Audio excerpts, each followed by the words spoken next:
Every day, we see the darker side of the world around us.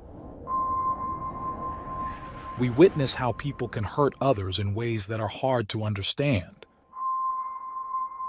It's a sad part of life, but it's something we can't ignore. As someone who dives into the world of crime, I'm here to share the most shocking stories and try to understand what drives people to do such things. I'm Michael, and today, I've got another unreal true crime story for you. A 911 call came in about a woman lying at the bottom of a staircase outside an apartment complex. At first, it looked like a terrible accident. Maybe she tripped and fell. Her purse, keys, and wallet were scattered around her, but nothing seemed stolen. Even her money was still there, so it didn't look like a robbery. But something felt off. When first responders arrived, they quickly realized this wasn't just a simple fall. And when detectives took a closer look, they found something shocking, something that turned this from an accident into a full-blown murder investigation. So what really happened to Danita Smith? And who wanted her dead?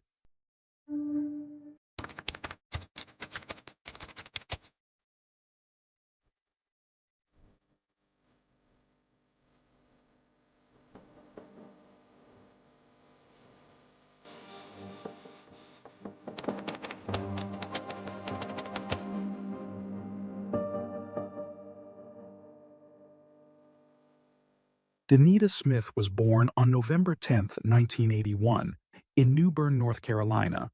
She was the pride and joy of her parents, Dale and Laverne Smith, who adored her deeply.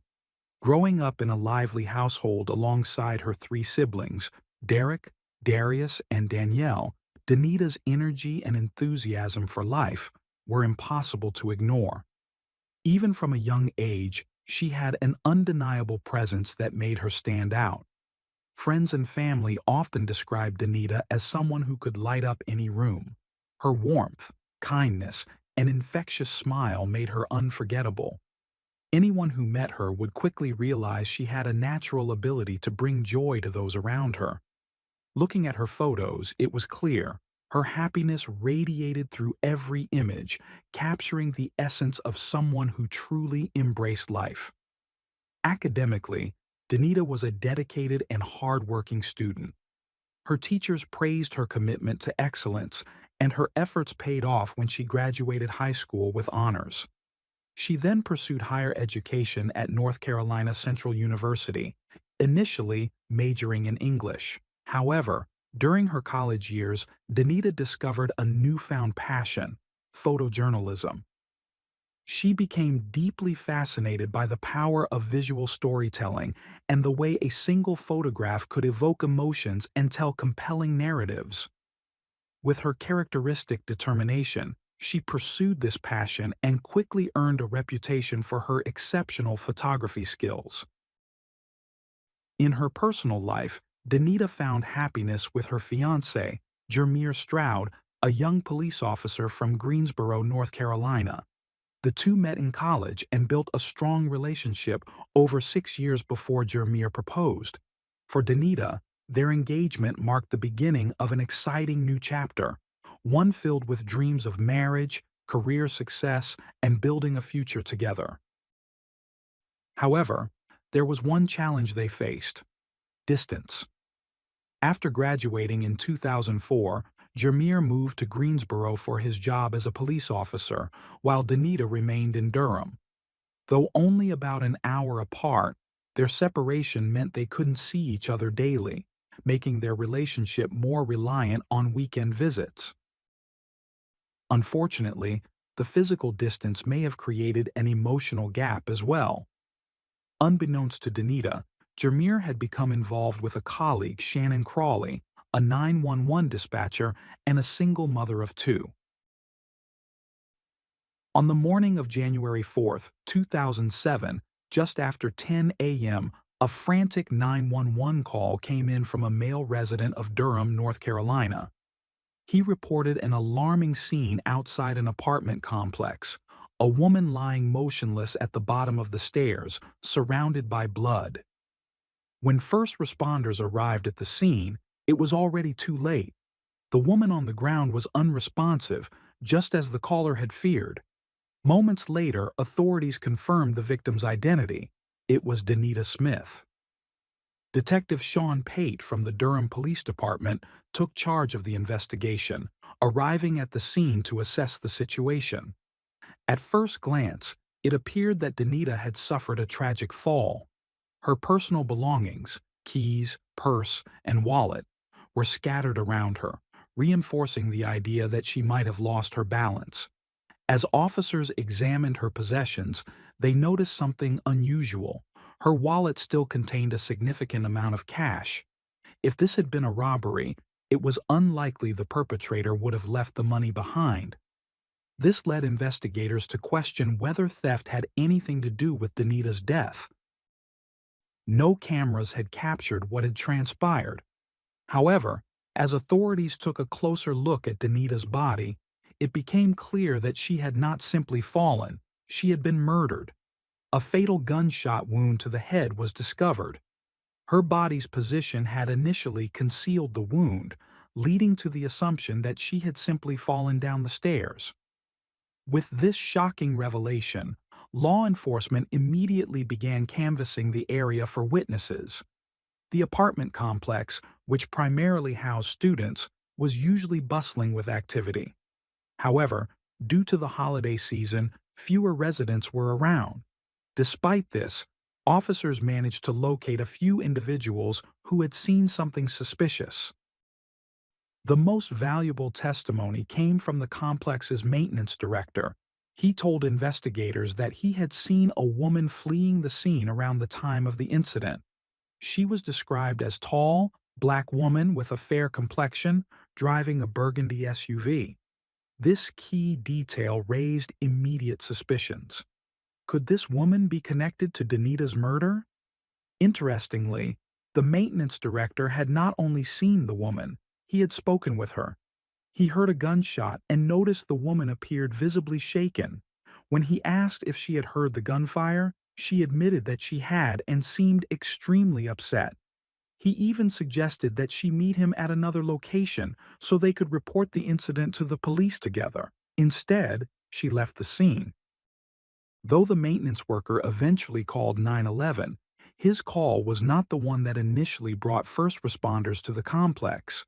In fact, a separate 911 call had been made about an hour earlier, but when officers arrived, they found nothing unusual, no body, no evidence of a shooting. How was this possible? Had Danita's body somehow gone unnoticed? The apartment complex was large, but it seemed odd that the first response team had missed such a critical discovery. As news of Danita's death spread, her loved ones rushed to the scene. Among them was her fiancé, Jermaire. Upon arrival, he sought out Detective Pate, eager to speak with him. As is standard in homicide investigations, authorities looked closely at the victim's significant other. When asked about his whereabouts that morning, Jermaire stated that he had been at home, sleeping after working late the night before. However, he had no one to corroborate his alibi. While it wasn't the strongest defense, police were still gathering information, so they noted his statement and allowed him to leave. After spending some time with Danita's family, Jermaire headed home. But the next day, investigators reached out again with additional questions. One key inquiry stood out. Did Jermaire know anyone who drove a burgundy SUV? His response changed everything. Without hesitation, he provided a name, Shannon Crawley. The revelation immediately shifted the focus of the investigation. Initially, there had been speculation that Jermaire himself could have been involved, but now another person had entered the picture. When questioned further, Jermaire admitted that he had been involved in an affair with Shannon. He stated that their romantic relationship had ended nearly a year earlier, calling it a mistake. According to him, their relationship had come to a breaking point when Shannon became pregnant in 2005. They ultimately decided on an abortion, which signaled the end of their romance, at least from his perspective. While he insisted their relationship had ended, Shannon had remained in his life. Though no longer romantically involved, the two still spoke frequently. According to him, they had a strong friendship, but nothing more. However, it became apparent that Shannon may not have seen things the same way. Even after their breakup, Shannon continued to maintain a presence in Jermier's life. She started attending his church, something he initially dismissed as coincidence. Then, she purchased a home near his, which he also brushed off, assuming she had simply chosen a desirable area. But as investigators pieced together the timeline, it became clear that Shannon's attachment to Jermier had never truly faded. According to Jermier, Danita and Shannon had never crossed paths. However, as he spoke to investigators, he admitted something unsettling. He now believed Shannon had been stalking him for quite some time. Though he hadn't realized it before, certain details were starting to click into place. He emphasized once again that he had been the one to end their relationship. Then came another critical detail. The last time he had seen Shannon was on Christmas Eve of 2006, less than 2 weeks before Danita's murder. That night, he walked into church, proudly escorting his fiancée, Danita, by his side. Shannon was there. Her reaction was one of complete shock. She had no idea that Jermier was engaged, perhaps not even that he was in a relationship at all. Up until that moment, Shannon may have believed that they were on the verge of rekindling their romance. But now, she was faced with the undeniable truth. Jermier had moved on, and not only that, he was about to marry someone else. Investigators now had enough reason to speak directly with Shannon. They visited her workplace to question her about her whereabouts on the morning of the murder. Shannon claimed she had been at home caring for her sick child. She openly admitted to having a past relationship with Jermier, making no attempt to hide their history. However, her version of events differed significantly from what Jermier had told police. According to Shannon, their relationship had ended because she didn't want to have children. This contradicted Jermier's claim that their relationship ended when she became pregnant and had an abortion. When asked whether she knew Danita, Shannon stated that she had never met her. She explained that she believed Danita was Jermier's ex-girlfriend. But given what investigators now knew, this response raised suspicions. It seemed likely that Jermier had kept his two lives completely separate, leading Shannon to believe she was the only woman in his life. The next question was crucial. Did Shannon own a firearm? She answered no. However, investigators soon discovered that she was lying. A new witness came forward, Ronald Simpson, a co-worker of Shannon's. Simpson revealed that Shannon had purchased a revolver from him in October 2006. This revelation was damning. The firearm matched the caliber of the gun used in Danita's murder. Not only had Shannon lied about owning a weapon, but she had purchased it just months before Danita was killed. Meanwhile, detectives examined phone records from both Shannon and Jermier. Jermier's records indicated that his phone had been in his home during the time of the murder, aligning with his alibi. Of course, this didn't completely clear him. Someone else could have been using his phone while he was elsewhere, but it was a promising lead in his favor. Shannon's phone, however, told a very different story. Despite her claim that she had been home all morning, cell tower data placed her in Durham, approximately 60 miles from where she was supposed to be. This put her near the crime scene at the time of the murder. When confronted, Shannon continued to insist she hadn't been in Durham that day, but the evidence was stacking up against her. Police then seized Shannon's burgundy SUV and ran forensic tests. Their primary focus was detecting any traces of gunshot residue. The results were conclusive. Gunshot residue was found on the steering wheel. This meant that at some point Shannon had likely fired a weapon and then driven her vehicle. The presence of the residue on the steering wheel strongly suggested she had done so just before or after getting behind the wheel. One final piece of the puzzle remained: the witness testimony from the maintenance worker who had spoken to the woman fleeing the scene. Though there was no official record of a lineup, the man had consistently described the suspect as a tall black woman with a fair complexion driving a burgundy SUV, and that description matched Shannon Crawley perfectly. On January 9, 2007, Shannon was taken into custody and formally charged with the murder of Danita Smith. Surprisingly, despite the serious nature of the charges, Shannon was released shortly after on a $100,000 bond.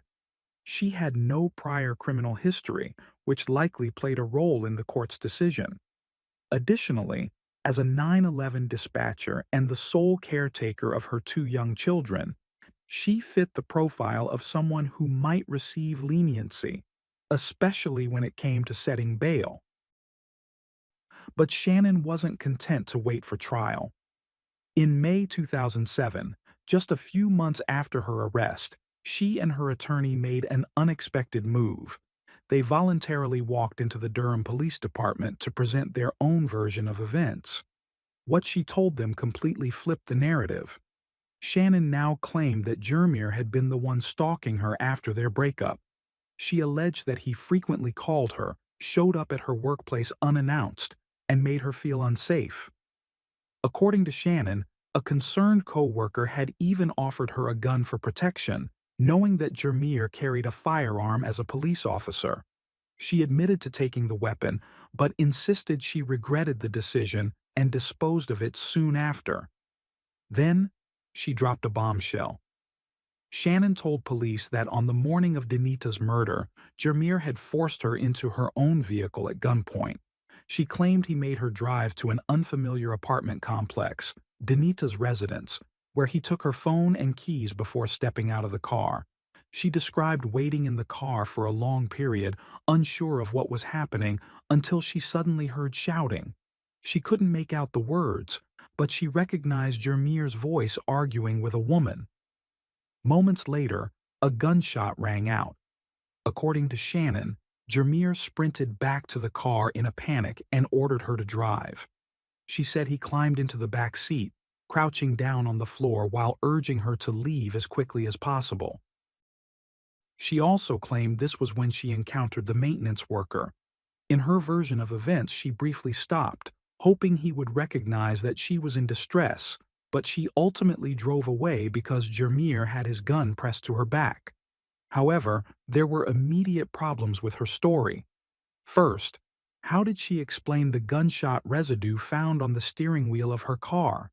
She told police that at some point during their escape, Jermier had grabbed the wheel while moving from the front seat to the back, leaving behind residue. Second, why was her phone detected near the crime scene when she claimed she had never been there? She had no reasonable explanation for this. Investigators wasted no time confronting Jermier with Shannon's claims. He vehemently denied every accusation, maintaining that he had been at home during the time of the murder. His cell phone records supported this, though they weren't definitive proof. After all, someone could have used his phone to establish an alibi. Meanwhile, Shannon remained free on bond. She received permission to relocate to Charlotte, about 100 miles away, so she could live with her family. But even that wasn't the end of the drama. In June 2008, Shannon made yet another shocking allegation, this time accusing Jermier of attacking her. According to Shannon, she had been out walking her dog early in the morning when Jermier suddenly appeared outside her family's home. She claimed he assaulted her at knife point and held her captive for several hours, subjecting her to sexual violence. The police immediately launched an investigation, and what they found completely discredited her claim. A medical examination revealed no evidence of sexual assault. More importantly, surveillance footage confirmed that Jermier had been nowhere near Shannon that morning. He was accounted for in his hometown, making it physically impossible for him to have been at the scene of the alleged attack. With her accusation completely disproven, police concluded that Shannon had fabricated the entire story. Despite this, Shannon remained out on bond for nearly 2 more years before her case finally went to trial.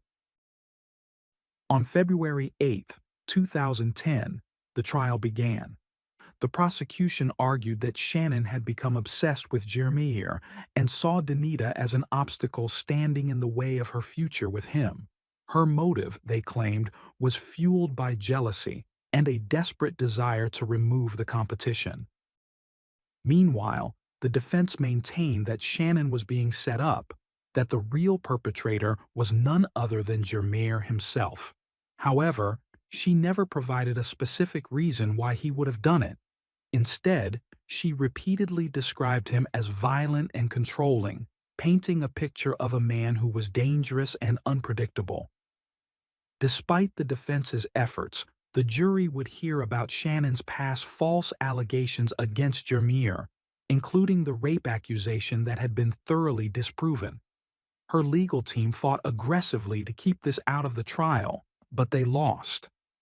The court allowed the jury to consider the fact that she had made false claims in the past, a devastating blow to her credibility. Jeremiah took the stand as the prosecution's star witness. He spoke about his relationship with Shannon, their breakup, and the troubling behavior she displayed afterward. He was well-spoken and presented himself as composed and credible. However, when it was the defense's turn to cross-examine, they made sure to highlight one critical flaw. Jeremiah had spent years deceiving both Shannon and Danita. Then, the prosecution introduced a crucial piece of forensic evidence, the bullet fragment recovered from Danita's body. While the murder weapon itself had never been found, forensic experts confirmed that the bullet matched the type of gun Shannon had purchased just months before the crime. Shannon also took the stand. She repeated the same story she had told police, insisting that Jeremiah had forced her to accompany him to Danita's apartment, that she had no idea what was happening, and that she was merely an unwilling participant. She delivered her testimony with confidence, never wavering under questioning.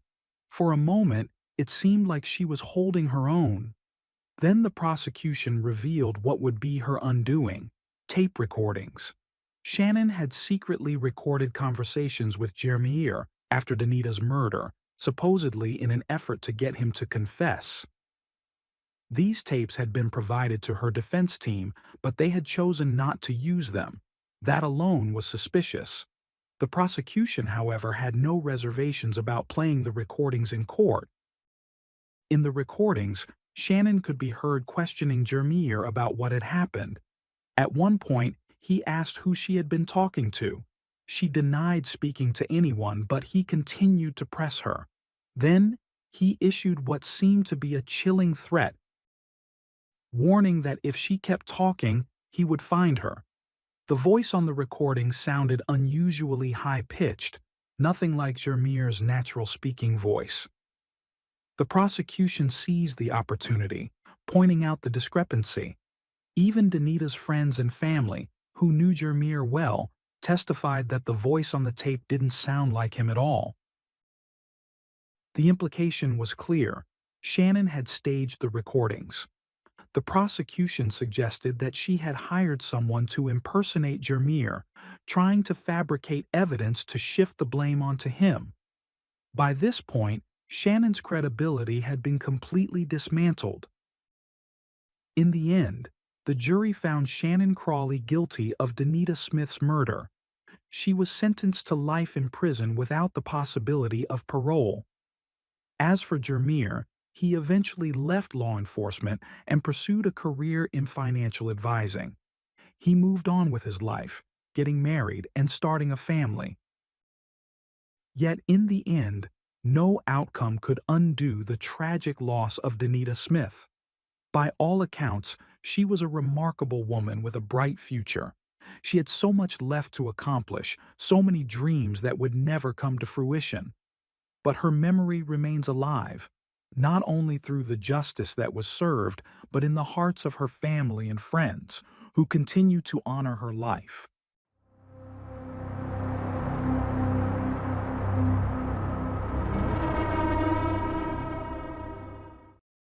Thanks for tuning in to Unreal True Crime.